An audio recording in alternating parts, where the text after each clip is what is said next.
Asisten, kita lanjutkan materinya. Jadi RKB divisi itu bisa berisi RKB pemeliharaan, dan yang kedua adalah RKB potong buah atau RKB panen.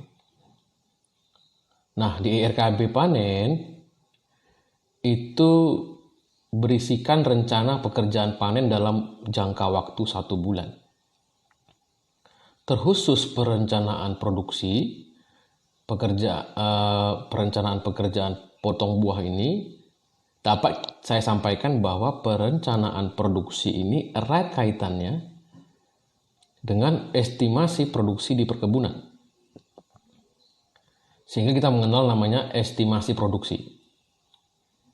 Ada yang secara tahunan, semesteran, bulanan, maupun harian. Nah, kita akan masuk membahas itu, yaitu terkait estimasi produksi. Bedanya apa sih yang tahunan, semesteran, kuartalan, bulan, dan harian? Kita ambil dari sifat periode, sarana, dan dasar penentuan. Yang pertama, tahunan. Estimasi produksi tahunan itu sarananya adalah budget produksi. Jadi Bapak Asisten itu sering mendengar budget produksi. Apa dasar penentuannya? Jadi dia bersifat teoritis, berdasarkan material yang kita investasikan. Contoh materialnya apa? Marihat, topas, dan lain-lain. Kemudian kelas tanahnya apa? Kelas 1, 2, 3. Jenis bibitnya apa? Historis pemupukannya apa? Bagaimana historisnya pemupukan? Historis tanaman dan historis produksi.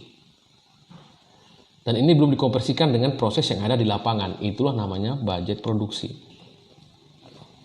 Yang kedua, ada namanya istilah estimasi produksi semesteran. Sarananya apa? Sensus produksi. Dasarnya apa? Nah, ini dihitung berdasarkan potensi setelah semua faktor tersebut bereaksi di lapangan. Yang mana tadi? Perawatan, ya, material, kelas tanah, jenis bibit.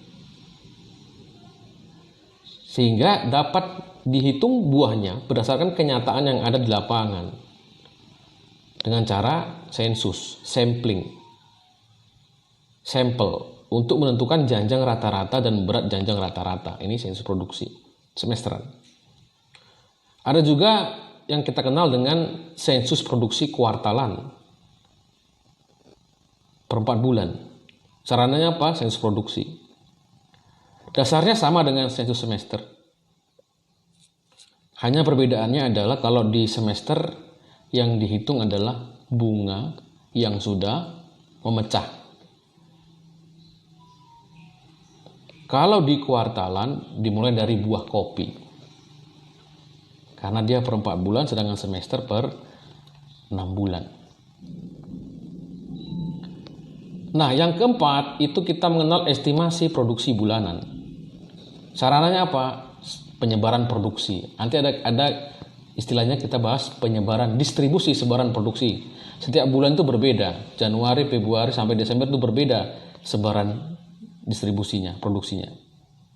Jadi dasarnya adalah persentase penyebaran produksi yang dihitung berdasarkan riwayat produksi sebelumnya, dan yang penting adalah curah hujan.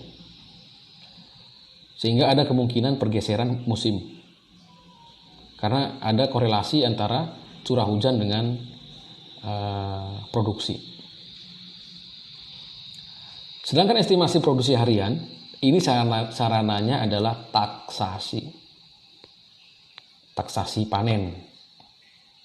Dasarnya apa? Ini dihitung berdasarkan persentase kerapatan buah matang. Bagaimana penentuannya? Dengan cara sensus kerapatan buah.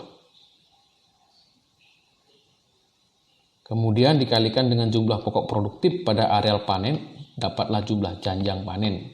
Kalikan BJR-nya, dapatlah produksi harian. Jadi setelah kita sudah tahu ada 5 estimasi produksi, maka kita jelaskan bagian pertama, yaitu estimasi produksi harian. estimasi produksi tahunan. Jadi potensi produksi 1 tahun itu dapat digunakan sebagai dasar menentukan jumlah tenaga kerja, pendapatan perusahaan,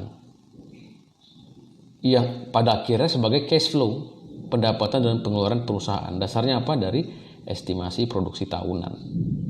Contoh kita ambil, sebut saja ada divisi 1 Arjuna, memiliki areal tanaman menghasilkan tahun 95 seluas 200 hektar.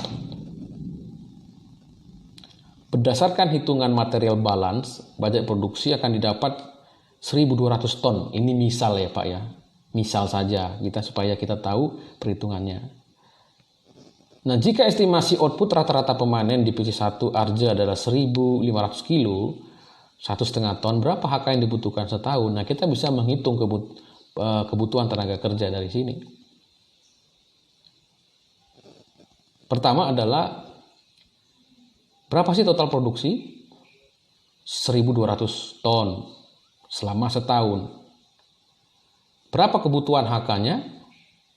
Maka 1.200 ton dibagi 1,5 ton, dapatlah jumlah HK-nya, TK-nya, 800 TK per tahun.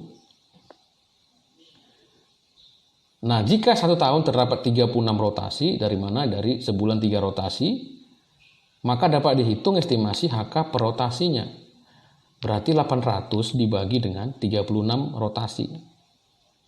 Sehingga dapatlah 22 HK. Sehingga berapa normanya? HK per hektar per rotasi 0,11 HK per hektar per rotasi. Jadi di sini kita bisa menentukan berapa kebutuhan pemanen dilihat dari estimasi produksi tahunan tadi.